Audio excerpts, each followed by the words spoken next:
Hello friends, welcome to mister Chanti talks. So friends, ఈరోజు డైరెక్ట్గా ఈటీవీలో స్ట్రీమింగ్ అవుతున్న shades of baby pink movie OTT review మనమైతే తెలుసుకుందాం. ఈ మూవీ చూశాక జస్ట్ ఈ మూవీ 31 మినిట్స్ మాత్రమే యావరేజ్ డ్యూరేషన్ అయితే ఉంది. మరి ఇది మూవీనా, వెబ్ సిరీసా, షార్ట్ ఫిల్మా, లేకపోతే డాక్యుమెంటరా అన్నది మీరు చూసి అయితే తెలుసుకోండి. నాకైతే అసలు ఎందుకు ఈ మూవీ చూసాను నాయనా అనైతే అనిపించింది. ఇలాంటి మెసేజ్లు చాలా వరకు అయితే మనం మూవీలో చూసి ఉన్నాం, లేకపోతే షార్ట్ ఫిల్మ్స్లో అయినా చూసి ఉంటాం. మరి ఎందుకని 31 మినిట్స్ యావరేజ్ డ్యూరేషన్ తోటే ఈటీవీలో స్ట్రీమింగ్ చేస్తున్నారని అర్థమైతే కాలేదు. ఈ మూవీ స్టోరీ ఏమైతే లేదు, పిల్లల భవిష్యత్ కోసం తల్లిదండ్రులు వేరే కంట్రీకి వెళ్తే పిల్లలు ఎలాంటి స్ట్రగుల్స్ పడతారనేది ఒక 31 మినిట్స్ యావరేజ్ డ్యూరేషన్తో చూపించారు. ఓకే, 31 మినిట్స్ దాకా అయితే బాగానే ఉంది.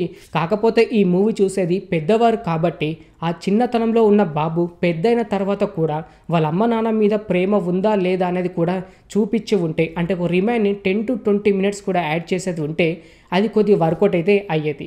చిన్నతనంలో ఎవరైనా అలాగే అమ్మ నాన్న లేకపోతే ఏడుస్తూ ఉంటారు.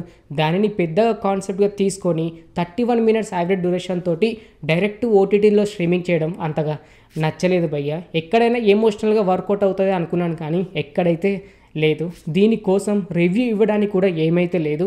ఫ్రీగా ఉంటే వెళ్ళి చూడండి. 31 మినిట్స్ యావరేజ్ డ్యూరేషన్ అయితే ఉంది. కాకపోతే పెద్దగా చెప్పుకోదగ్గ ఏమైతే లేదు.